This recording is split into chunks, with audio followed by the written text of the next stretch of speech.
I am Geoffrey Kuju, the owner of this orchard that you see in the background. It's located in Tororo, in Yolwa sub-county. I have two orchards. One is in Katerema, B, also Tororo, and this one is in Yolwa. This orchard is about 4 years old. The journey to where we have reached has not been an easy one. The time we started this orchard, there was little knowledge about how Hass Avocado is managed, right from planting, letting it grow. But I have gone through all the struggles and seeking consultancy here and there. And in many cases, I used to Google and try to pick some knowledge here and there. It has been a very difficult journey.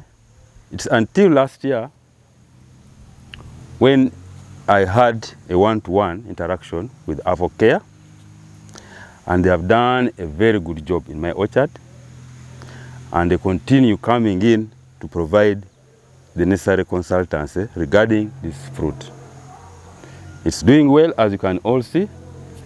The Avocare team is also very impressed with the regeneration after they did some major pruning, and the regeneration is quite promising, and we believe that in the next harvest, the story will be different. I believe that I'll be able to harvest up to about 8 tons per acre. The total acreage of my orchards combined is about 6 acres. So do the mathematics for yourself. My target is to have a minimum of 8 tons per acre. I've already done all what is required for the avocado. We have set up irrigation system, as you can see in the background, that in the times when there's water stress, that is now history to me. Tororo is well known for having very long spells of dry seasons, and the provision of the irrigation system in the orchard has solved that problem. Now is now to maintain the orchard, to make sure that we spray them whenever it's necessary, to give them the fertilization whenever it is necessary, and to ensure that by the time we harvest, we are hitting our target. My appeal is to all Ugandans, number one, that let us embrace Hass Avocado. Hass Avocado is a unique crop, or is a unique plant that also needs its own way of management. The first principle is follow the rules. Follow the rules. The rules are very clear. Avocare will give you a list of all the rules that you need to follow. Let us not treat this as just growing maize or beans or any other crop. This is unique, and considering the fact that we are growing this for export, the buyers out there are also looking for quality avocado. So if we mismanage, we shall not be able to export our fruit. I shall just end up selling the fruit to people who are producing oil locally. And of course, that won't fetch you a lot of money per kilogram. Our target is to hit the international market. Europe, China, India, name it all. My appeal to Ugandans, please let us go massively to grow avocado. Our land is blessed. We have 2 equal rains per year. But of course, we shall always supplement it with irrigation where the dry spell comes in. My second appeal is my people in Tororo. I must say I was the first avocado farmer in Tororo. And whoever I meet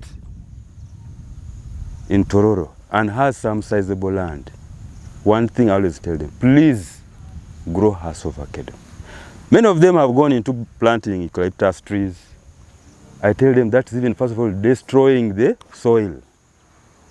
What you are going to earn from eucalyptus tree is not equivalent to what an avocado will give you. This will give you fruits for the next 50 to 100 years, depending on how you manage the tree.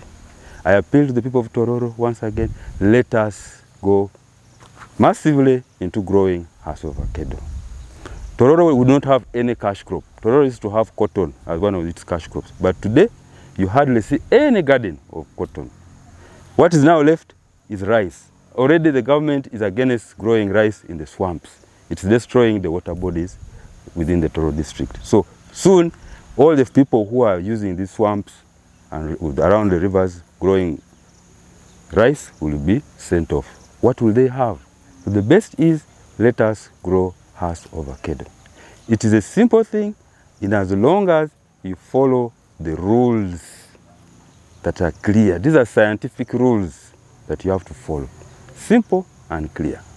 That's what I'm doing, and whatever Hass of Avocare gives me as a recommendation to do, I follow it to the dot. And I keep asking, when do I add this? When do I add this? Because of the expansion of the farm, I have now engaged a qualified agriculturist who should be able to interpret whatever Avocare tells him or to apply in the farm. So please, let us engage experts. Of course, many of us are using our homeboys, but that won't be as good. Let us put in little money to employ the people who are trained to manage crops. They are not very expensive and they are available. We have so many institutions in Uganda that are producing these people, both at certificate level and at diploma level. Busitema University is one of the institutions that is producing students who are qualified in agriculture, and please tap into that. They are quite energetic, and I guess they will solve a lot of headache. Some of us are not trained as agriculturists, but we have tried our best to understand. But it reaches a point when you need to have someone who has studied this thing right from the basics, and it will be easy for him or her to interact with Avocare. Once again, I thank Avocare for the wonderful job you have done, and I beg that continue doing it. My job will be going out there to encourage as many farmers who are willing to join this campaign. And in 10 years' time, Uganda should be ranked among the top 10 producers and exporters of Avocare. What we are saying is possible. We have a lot of virgin land in this country that is put to waste. If we can only do this, I'm sure this country will move forward, and a lot of revenue will be earned by the government as a result of the export of this fruit. I thank you once again, and Avocare, thanks for coming to my orchard, and please, the gates are always open, and we shall always welcome you in our farm. Thank you.